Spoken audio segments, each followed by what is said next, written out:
Good morning, everyone. I'm very happy to welcome those of you who are intrepid enough to get up early in the morning and make it here to this particular event that we're having. Looking at cities that are facing challenges around the world that are not easily fixed by technology or necessarily by traditional smart solutions. We're talking today to mayors and other representatives of cities that are from very extreme climatic scenarios, where from the Arctic region to the sort of semi-temperate regions of Southern Europe, to the arid and dry, hot conditions of North Africa and Morocco, and also from the transitional climate in Brazil between the hot and dry interior and the Amazon jungle. So we have quite an array of experience here in the mayors and other representatives that are here to talk to you a little bit about the challenges that they face, the opportunities that they see in the future, and the work that they're actually doing today to try to adapt to rapidly changing climatic conditions in their towns and their cities, and what the future looks like for cities in extreme climates. My name is Dan Lewis. I've spent the last 20 years working with UN Habitat in very challenging circumstances around the world, and have had an opportunity to watch the manner in which cities fail through all kinds of exposure to all kinds of different hazards and risk. And I've also had the opportunity to watch how they succeed. And it's this observations over these last 20 years that has generated a keen interest in observing and talking to and cooperating and collaborating with people that are like the people that are on this stage this morning, to engage with them through the process of their transformations to what we hope is a more sustainable and resilient future for the residents of their towns and cities. So without further delay, I need to only ask you if you are connected to the ask and vote system here that helps us to prioritize questions that might come out of the audience in reference to the presentations you'll hear today. That's my mandatory little speech on using the app. Please feel free to do that. Your questions will be brought up to us a bit later once the presentations are complete, and we can address them when they come up. But without further delay, let me please introduce to you Ms. Christin Kristoffersen. Christine is the former mayor of Spitsbergen, or Svalbard, for those of you who are in the know, which is a community on an island above the Arctic Circle in Norway. She's an advisor to UN Habitat's Urban Resilience Program, and she's a social scientist that is working with a Norwegian organization called Konau. Christina is going to talk to you a little bit about what's happening in the Arctic region at the moment in terms of local governments challenged with issues related to the extreme climates in that region. Christine. Thank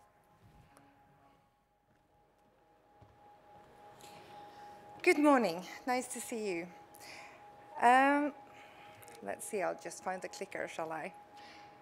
This is a picture of my former hometown at 78 degrees north in the high Arctic.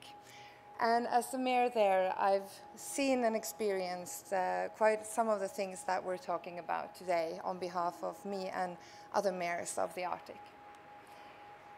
We were, a few years ago, I was head of research and academic affairs at the university, and we were having a polar expedition on climate change in the high Arctic at almost 80 degrees north.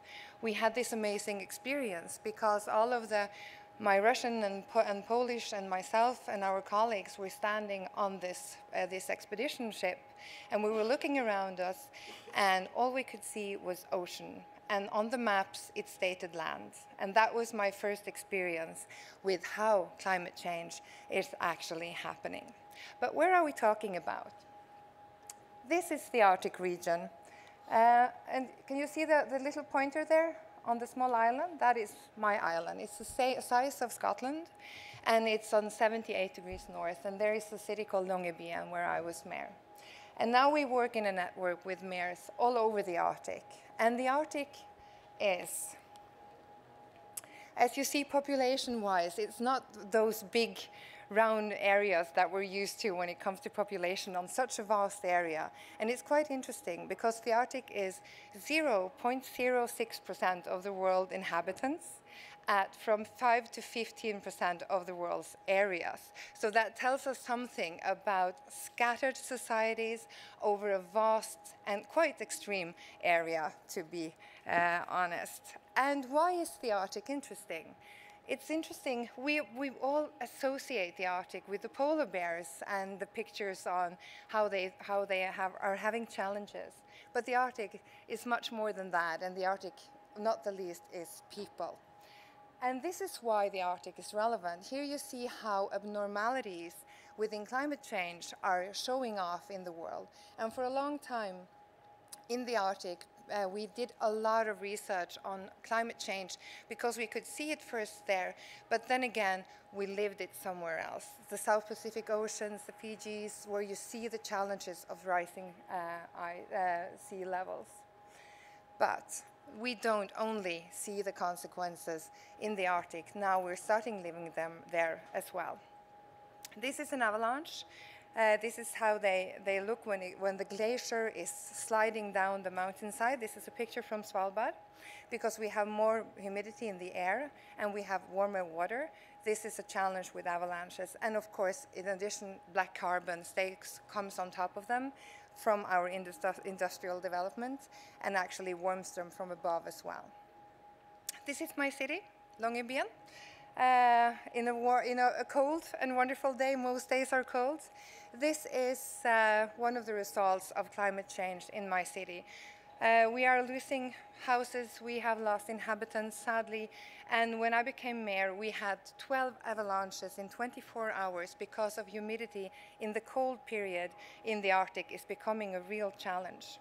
In Alaska, we see that when we now have 31 cities or small societies losing houses into the ocean because of erosion. And that is a challenge too. And why this is a common challenge for Canada, Greenland, Iceland, Russia, Norway and Alaska is that we have a lack of infrastructure from before.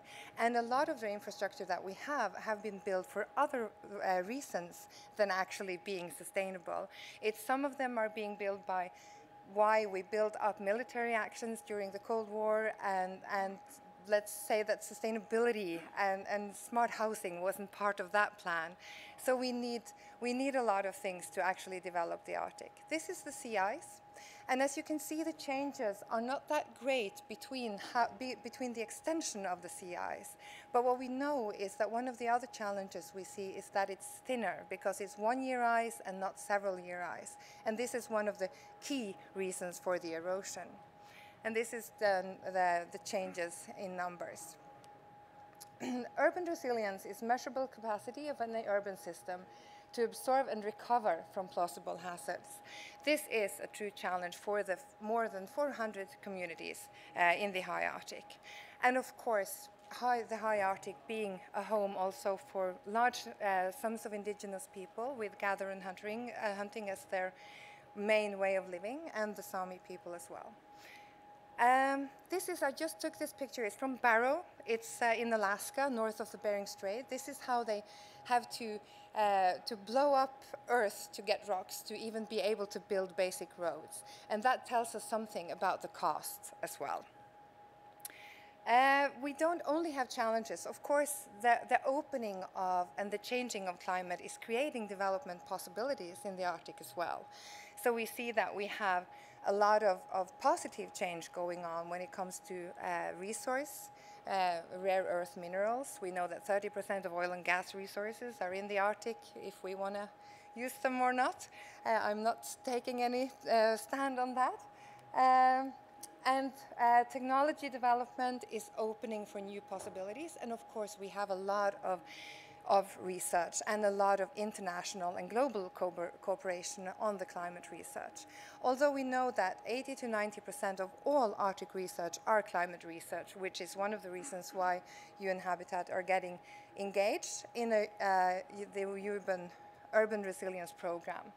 And we want to do this because we know that the Arctic Mare voices needs to be heard, and that we need to know more about the challenges that humans face in the Arctic. We know a lot about animals, and we need to know more about humans and societies, because that's what it's all about.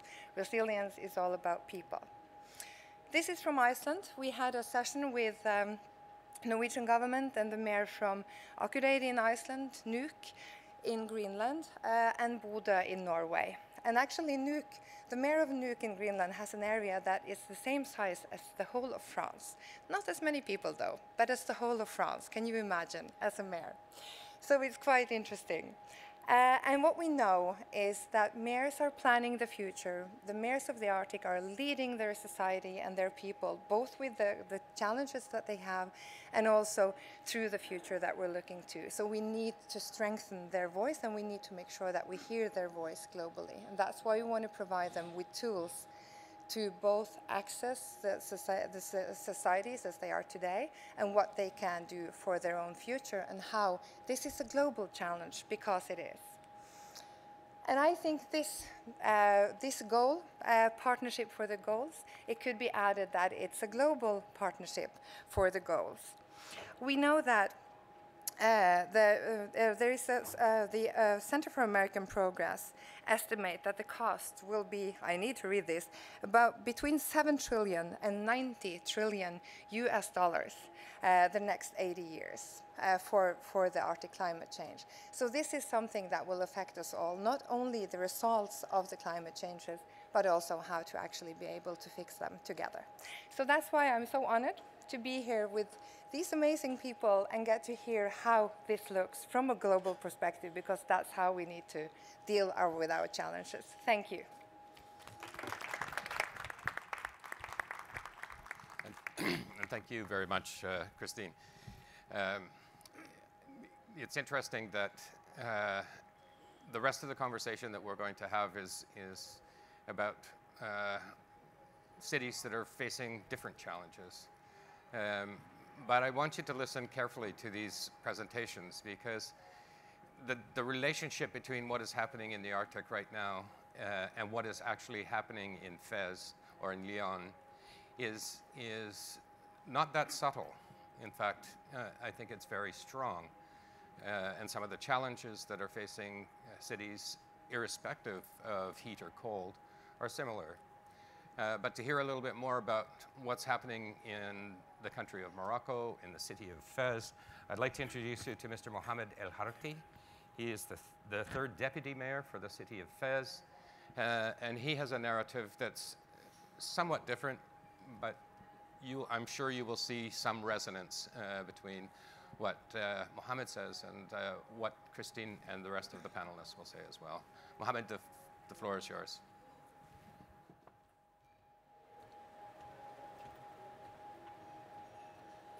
Bonjour tout le monde, ça fait plaisir de me retrouver parmi vous pour parler de cette problématique tant importante, c'est-à-dire au monde entier. Moi, je vais commencer par une histoire de l'enfant Hemmo qui avait 7 ans lorsque la sécheresse a sévi le Maroc, et son papa s'est retrouvé obligé de vendre ses terres pour rentrer à Fès. Et donc Hemmo, en étant tout jeune, il rêvait de rentrer dans une grande ville, donc qui est Fès. Il croyait atteindre le paradis. Malheureusement, entre la réalité et le rêve, Hemmo va se retrouver dans un quartier qui accueillait ce genre de population diminuée, et donc dans des quartiers sous-équipés précaires, ou bien dans l'ancienne ville qui date de 1200 ans, dans les habitats à des prix très intéressants. Et donc, ils seraient retrouvés dans des quartiers à des densités très élevées de 26 341 000 habitants au kilomètre carré. Hammo va se retrouver encore une fois piégé par le climat, du fait que des pluies torrentielles qui touchent de temps à autre la ville de Fès va se retrouver avec son habitat qui est risqué, qui risque de s'effondrer. Et là, la ville, n'ayant pas pu réaliser le premier rêve de Hammo, va s'inscrire dans une politique de vouloir accompagner son deuxième rêve, c'est celui de l'espoir de ses enfants. Et donc on a pris des mesures en partenariat avec pas mal d'acteurs, des acteurs gouvernementaux, pour pouvoir tout d'abord asseoir une politique de régulation d'urbanisme pour ne pas permettre ce genre de quartier de pousser, et puis par la suite d'autres mesures pour pouvoir réhabiliter ces quartiers et aussi pouvoir permettre à Hammo et à ses enfants de sortir de ces quartiers moyennant des aides directes. Donc là, comme vous voyez, c'est un programme de réhabilitation. Ça ne marche pas. Je ne sais pas comment. Il y a un problème? Voilà. Alors, c'est un programme de réhabilitation des quartiers précaires et des quartiers de l'ancienne Médina, qui est un patrimoine historique. Donc, c'est une aide directe aux citoyens pour refaire leur maison, ou c'est une aide pour sortir carrément de ces quartiers menaçants ruines. Et puis par la suite aussi, c'est l'occasion pour l'ancienne Médina, qui a une valeur historique, de refaire toutes les façades et aussi les infrastructures. Donc là, comme vous voyez, c'est tout un quartier en rose qui est décidé d'être démoli et déplacer toute la population vers des quartiers nouveaux, moyennant des lois qui ont été votées, et donc moyennant aussi des programmes d'habitat social qui permettraient à ces habitants d'être recasés via ces aides et via aussi le prix subventionné de ces habitats. Alors là, c'est l'investissement dans toutes les infrastructures de voirie pour ne pas permettre ce genre de pluie torrentielle de s'infiltrer dans ce genre de quartier et produire aussi des dommages pour les maisons qui vont rester debout.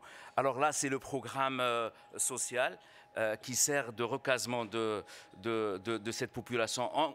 Aussi, moyennant un partenariat avec une agence d'hydraulique de Sbou, on a mis en place un programme de lutte contre les inondations, et donc on a bâti des barrages en amont des rivières qui traversent la ville, et aussi on a endigué des rivières et on a redirigé des rivières pour ne pas subir des inondations. Aussi, à travers la régie autonome d'exploitation de l'eau et de l'électricité, après les inondations de 2008, on a investi dans la réhabilitation des collecteurs principaux et aussi dans la séparation des réseaux et le délestage des galeries.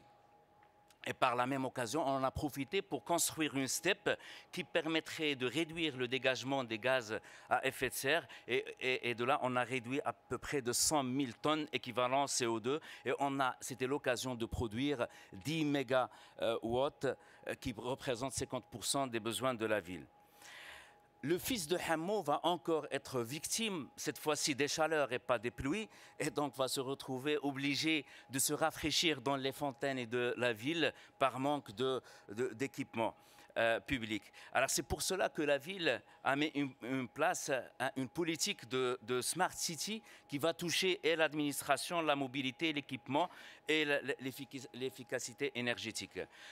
C'est aussi à travers des lois d'efficacité énergétique qui va aussi impacter les normes de bâti. C'est-à-dire on va mettre en place des normes d'isolation thermique des habitats pour pouvoir combattre la chaleur, qui peut atteindre à faire jusqu'à 50 degrés l'été.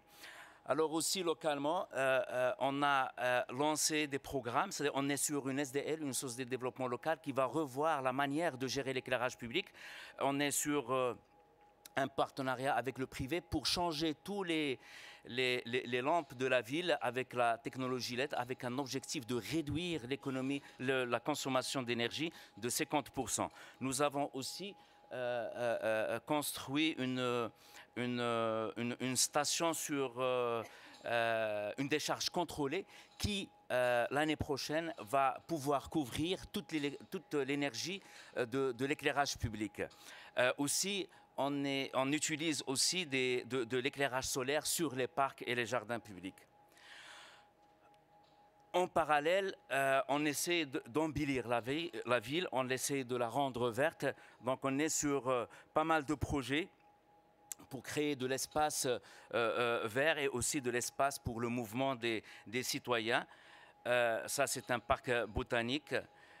Aussi, pour ramener les équipements dans chaque arrondissement, on est sur la construction d'une piscine dans chaque arrondissement pour que Hemmo ne puisse plus se baigner dans la fontaine, mais dans une vraie piscine, et puis aussi des terrains de sport de proximité. Ça, c'est un beau projet qui vient de commencer. C'est une carrière réhabilitée au sein du quartier de Hemmo.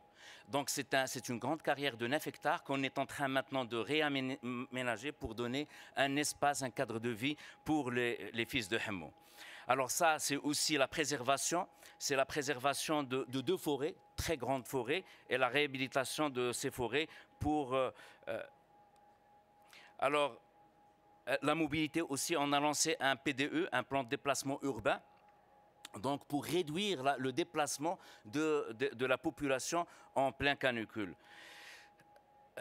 On est en phase de partenariat avec une société privée pour mettre en place un parking intelligent qui va permettre de réduire aussi le dégagement des gaz à effet de serre et aussi de réduire le temps passé dans les rues à chercher une place en plein canicule. Ça aussi, on essaie à travers Muqata'a de rapprocher les services, c'est-à-dire on ramène le service chez l'habitant, c'est-à-dire on peut légaliser un document à partir d'un smartphone. On n'est pas obligé de se déplacer vers les bureaux de la commune pour pouvoir faire c'est-à-dire une légalisation.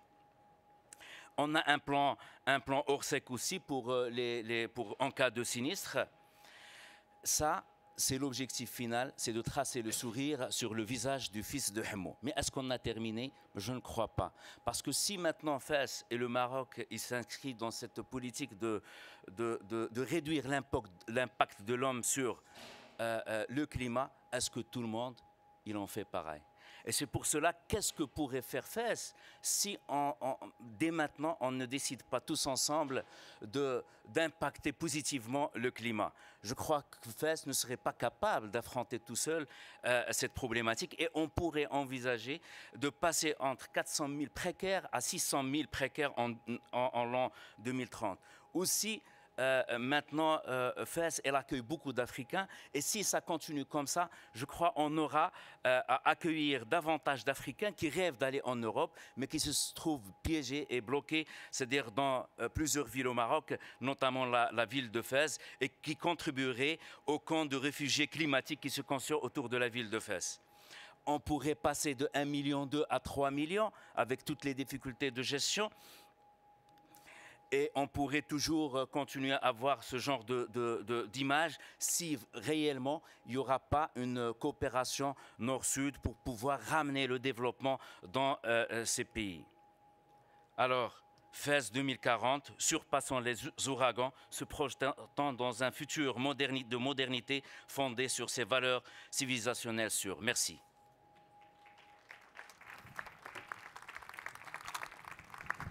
Thank you. Thank you, Mohamed. An interesting circular presentation that starts with the premise of the story, the narrative of the father and son and coming to the city to seek prosperity, and an interesting strategy by the government of the city, and I understand in very strong cooperation with the central government to develop an integrated urban development strategy that actually kind of meets the expectations of the father and son from the beginning story. Thank you very much for that, Mohamed. I'd like to move then now directly to introduce Mr. Firmino Filho, who is from the municipality of Teresina in Brazil, an area, as I mentioned earlier, that is in a transition zone between the arid interior of the country of Brazil and the Amazon forest. Firmino, the floor is yours. Good morning. It's a pleasure to be here. My name is Firmino Filho. I'm the mayor of Teresina, capital state of Piauí, in Brazilian Northeast. Well, in the past, it used to be called the Green City. Now, no more. We are called much more as the daughter of the equator sun, because you have a very hot city. I would like to show you a very brief, just a 4-minute video to present our city and also to show some of works were done there. Teresina, the capital city in the Brazilian state of Piauí, is known as the Green City due to its large vegetation area. It is the only state capital in the whole northeast not located at the coast. However, its strategic location allows to easily access several other major cities in the country. With an area of nearly 400 square kilometers, Teresina is home for nearly 850,000, broadly known for being very friendly and welcoming. The population enjoy a broad public network in the areas of education, quality of life, social care, and professional qualification for the youth, as well as the largest urban community vegetable garden in Latin America. The proximity to nature improves the quality of life for Teresina citizens. Water resources are abundant, including 2 rivers and several streams throughout the city. This is one of the city's greatest potentials, which we plan on focusing over the coming years, especially improving water quality and upgrading mapping and monitoring of those areas. Teresina has large green areas featuring several squares and parks such as City Park, North Lagoons Complex, Cable Stayed Bridge, Citizenship Park, Copacabana Park, Zoobotanical Park, and the Meeting of the Rivers. North Lagoon Complex is the one we are most proud of. The area had a history of flooding and was turned into a totally different scenario. A new drainage system interconnected the lagoons with one of the rivers, allowing us to control the flow of the waters. Flooding problem was ended, bringing along several other benefits such as disease control and new opportunities for economic development in the neighborhood. This area is currently one of the city's greatest landscapes, and the improvements provided under this program resulted in several awards. Another great example of Teresina's work with green areas is the Citizenship Park, situated at the crossing of 2 of the main avenues of Teresina. It became a great central reference for the city. Here we can find a great model of historical heritage management, combined with providing quality of life for citizens. In the surroundings of this area, preserved as historical heritage, we built a park with lakes, outdoor gym, hiking areas, cycle paths, small art galleries, and an amphitheater for major cultural presentation. Our next step in phase of fundraising will be at the Petrified Forest Park, a heritage of global interest. The park has petrified trees exactly in the same position and place where they grew, around 280 million years ago. This is the only paleontological site located within an urban area of a Brazilian capital. The park will have museums and another area designed for research, with laboratories to receive paleontologists from all over the world. Teresina's relationship with nature and our care for sustainable development makes us a city that thinks about the future. We are working today to improve the efficiency of the public transport system, slowing down the growth of the vehicle fleet and the emission of greenhouse gases. Teresina is being prepared to be a people-centered city. In our planning, there are improvements in the sidewalks, cycle paths, and reforms of the central areas of the main routes to include different kind of transports. We want to plan the city in a more compact and vertical way, reducing the need for large displacements and the occupation of improper areas, which can cause problems such as flooding. Another challenge is to reduce the production of solid waste. We already have a selective collection system in partnership with cooperatives, but we need to increase the range of collection and make the population assimilate this idea and execute it in their homes and commercial establishments. All these actions aims to transform Teresina into the Brazilian green capital. You want to be green again, I would say.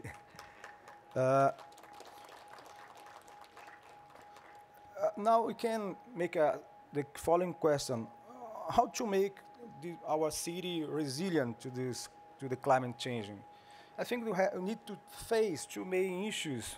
First of all, we have to face the flooding that are very recurrent in our city, and also we have a very hot city, and we want to make, and it's getting hotter and hotter. And also, our weather is getting drier and drier. Our population is growing. We have 447,000 people. In only 46 years, our population was multiplied by 4. We have a strong economy, $5.6 billion, our GDP. However, our GDP per capita is low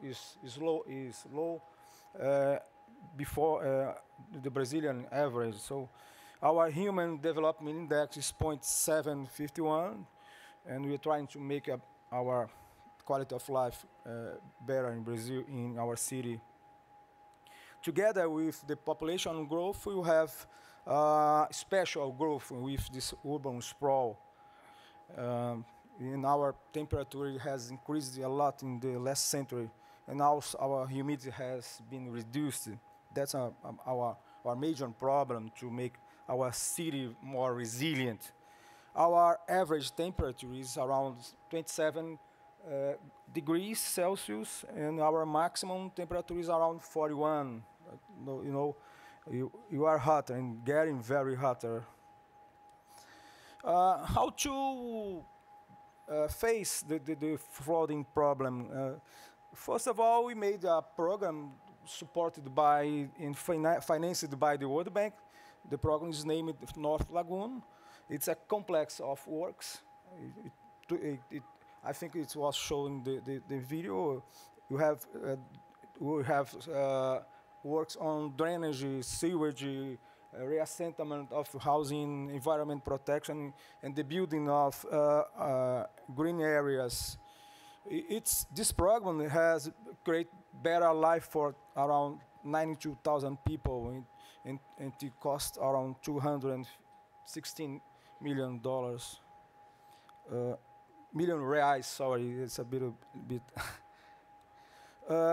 Also, we can see before the situation in the region before the program, the Northern Lagoons. And here you can see the situation just before.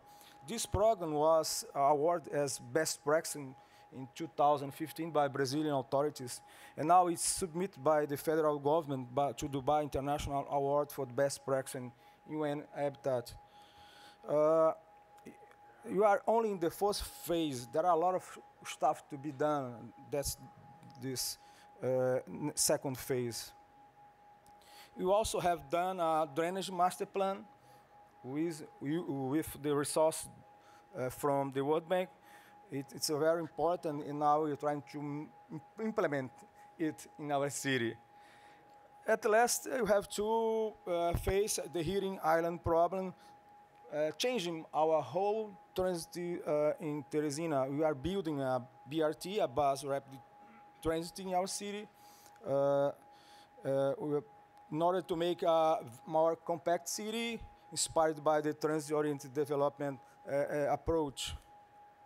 You can see in the pictures that the works are being done, and every system will be in full operation next year.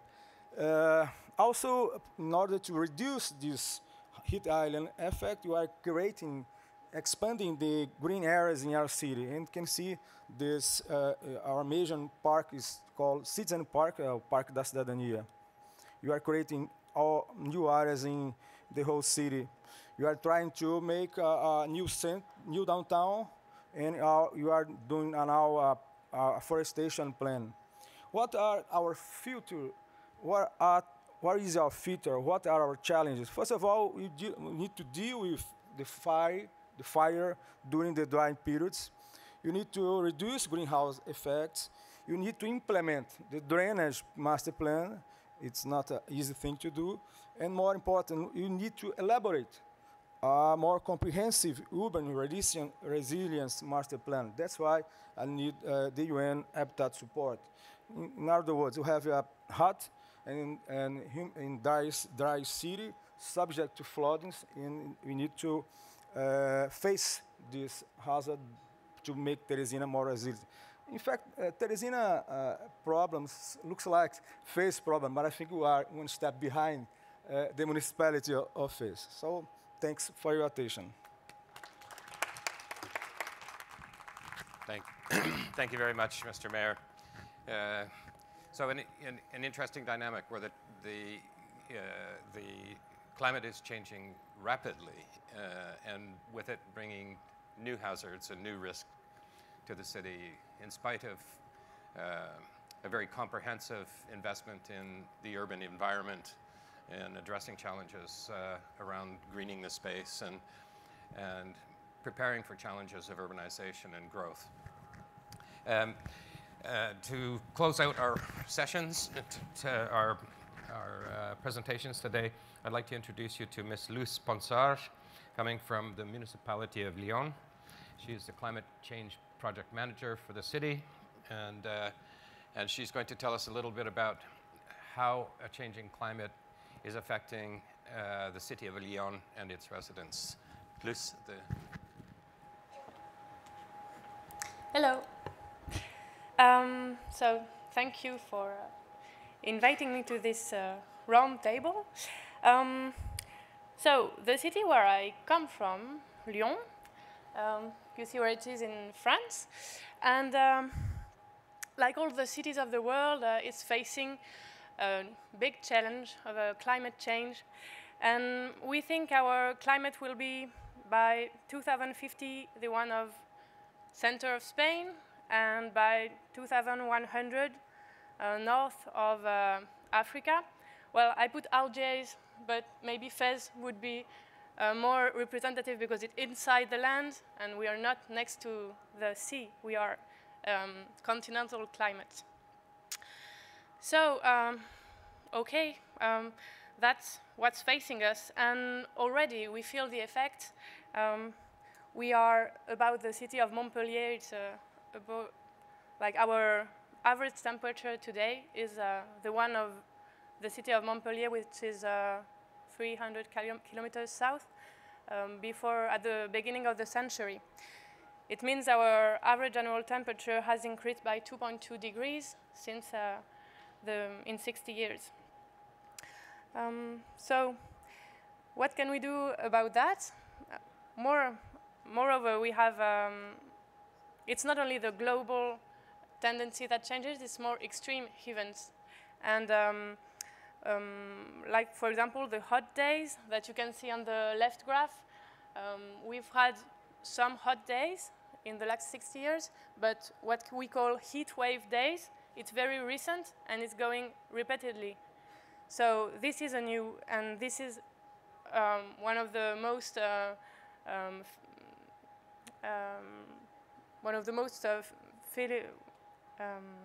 direct impact of climate change. We have climate change, but we also have another thing that has always been there. It's called urban heat island effect. It's for every city the same. It means all the buildings and the roads of the city, every day they capture the energy of the sun, and during the night, they give it back. It means that every night, the center city is 1 to 3 degrees more hotter than the outskirts. It's not due to climate change, but it's just something more that we have to deal with as cities. And how can we lower this effect and keep our city more cool? We can do that by adding more greenery to the city, green and water. So today, I will talk to you about Garibaldi Street. It's just one street, so I won't show you all the city, and you'll have to come to Lyon to see that. But I'm just talking about one street and how it was converted and how adaptation to climate change was integrated to this policy of recalification. So this street, Garibaldi Street, it's a typical street of the 60s, urban highway for cars, because economic development was thought for cars, and so there is a tunnel. It's right in the center business district of Lyon, and you have a tunnel for cars. No green, very high speed. And 4 years ago, it was changed. We reduced the place of cars, and we let more place for pedestrians, cycling, and bus lanes. And we also added some greenery, because all these cars take a lot of space, and when you reduce, you've got space for greenery. What's the particularity of this, the works is when we suppressed the tunnel, we kept the space to put a water tank that collects the water coming from the rain. So all the rain that falls on this street, it goes first into the vegetation to make it develop, and then the surplus goes to the tank. So here you have a view of the street. You can see that all the clean water coming from the rain that goes on pedestrian pathways or cycle lanes goes via the vegetation then to the tank, and the rain that falls on places where there are a lot of cars, well, they still go to through the sewage system, sewage natural classic network. And then we can reuse the water for two uses. One is for cleaning the streets, and the other possibility is to bring back water to the vegetation. So you would say, why do you want to bring back water to vegetation? It already has a lot of water. Well, in times of very big heat waves, vegetation, when they don't have water to their feet, they just stop evaporation. So like for a tree, it will keep its shading, but if he doesn't have any water, he will stop evaporating. So we've got less cooling thanks to the trees. So we decided to make it a pilot for smart city solutions. And for that, we put different types of sensors, I will tell you which ones, to see really how it works, the link between the water you can bring to a tree, how the tree evaporates, and how it lowers the climate, and it makes a local, cool microclimate for people. So this is the technical part where I'm not so good, but my colleague who I work with is very fond of that. So in fact, to be simple, every sensor speaks with a different canal and different ways to collect the data. And all the Biotop project, which is a European project, is how you make all these sensors speak the same language and have open data standards.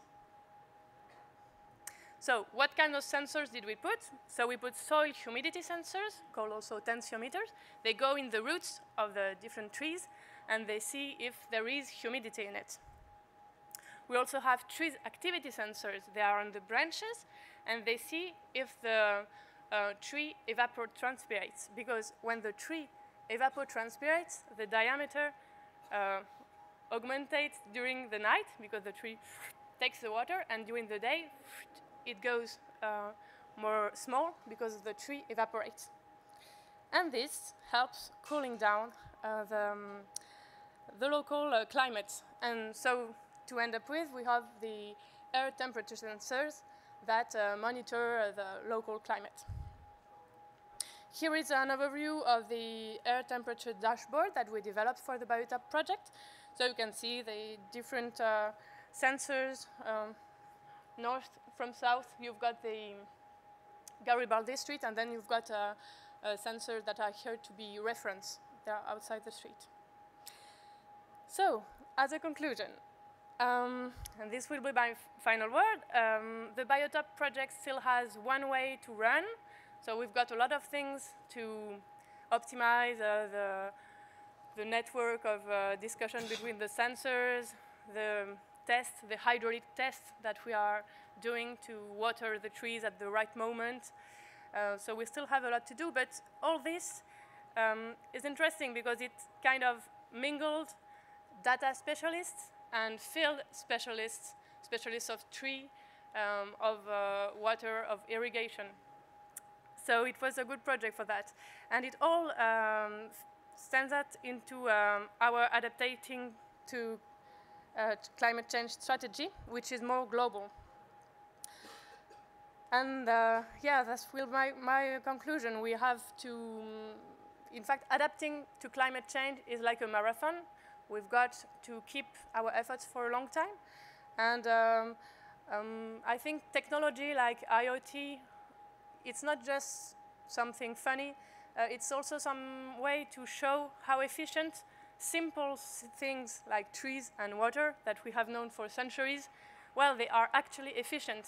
And we don't need to imagine things very, very technological. Simple things work. And smart solutions, they help us show that and communicate about that. Thank you. Okay, thank you very much, Luce. We're getting very short on time, but one very interesting part of Luce's presentation, which is something we see rarely, and that is the understanding and comprehension of what the city conditions look like over the long term. She made reference to predictions about the climatic conditions in Lyon as far forward as 2100.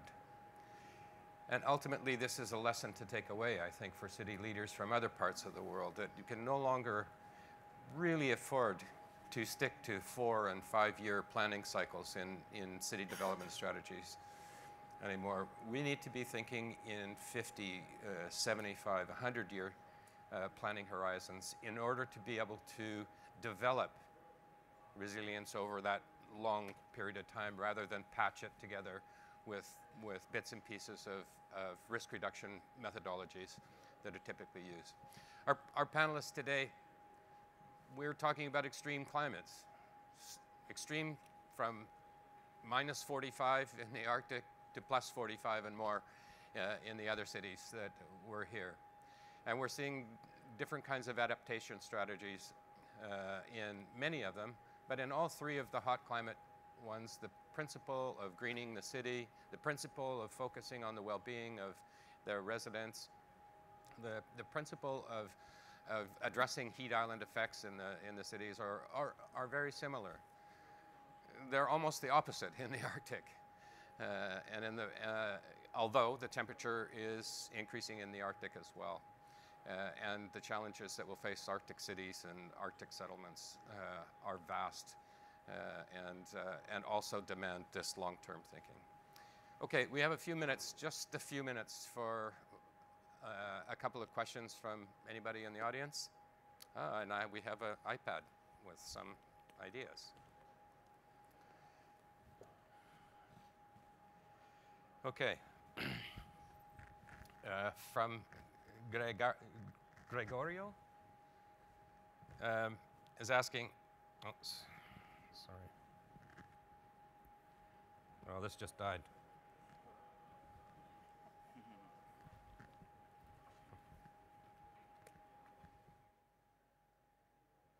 Oh, here we go. Okay.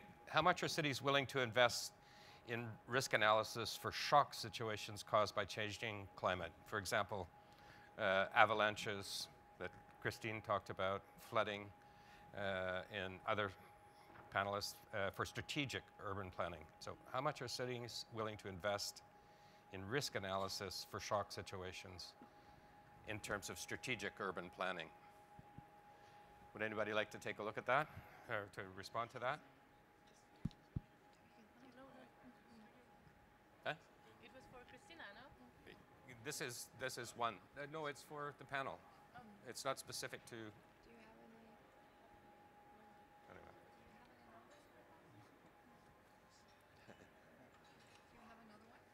Okay. Huh? Just one number. In our strategy, it costs to avoid the floods. It costs something like 25 million euro. So to build barrage, to redig the. So it's that. It's the cost of first. It's like 25. I think a more interesting question for the political leaders of cities around the world is how much are you prepared to risk? And that gives you some perspective on how much you're prepared to invest in this type of strategic planning. I think you need to build a resilient city surrounded in a regional, resilient region. And you have to make some partnership with the regional state and also with federal government in order to make more qualified planning, much more qualified research on this, on the climate change. Yeah, I would agree. You know, municipalities have a very low capacity of investment, at least in Latin America. That's why I think that this kind of partnership is necessary.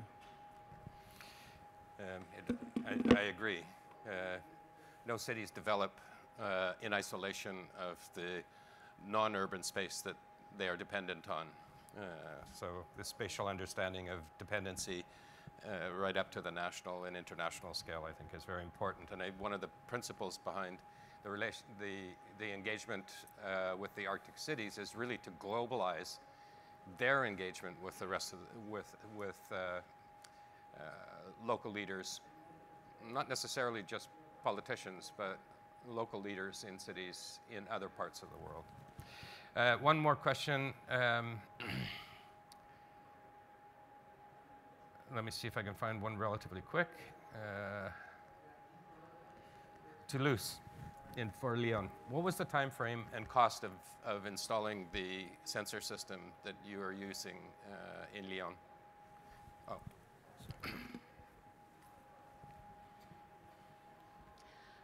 So the time, it took us like 1 year to develop the system. It's quite rapid.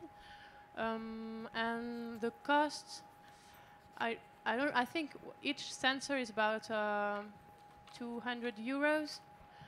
And we put 10 of them. And then there is the central acquisition system. It was not so costly, I would say less than 10,000 euros for the total. And then we used only open source softs to take the data and analyze it and publish it. So it was quite okay.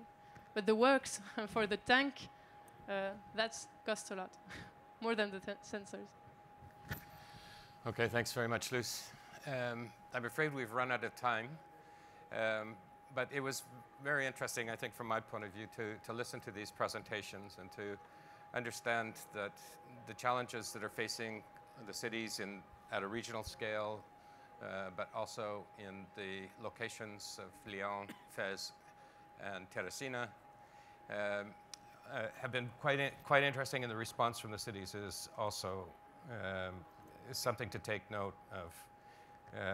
Mohamed's story about developing an integrated urban development strategy and plan and implementing that addresses well-being of the population through investment in restoring cultural heritage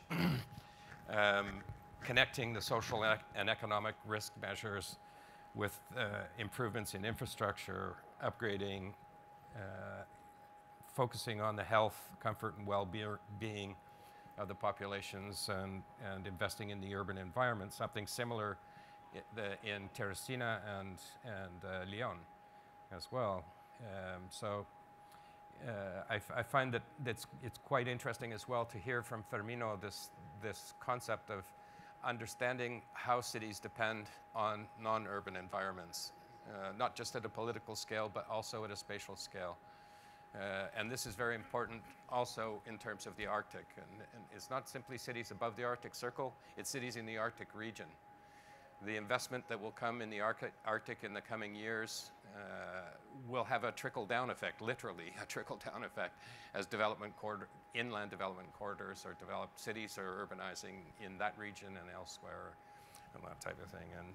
And finally, from Luce, the perhaps most obvious advice, which is quite often simple solutions are the best solutions. Both in terms of their cost, but also in terms of the ability of cities to implement those kinds of solutions.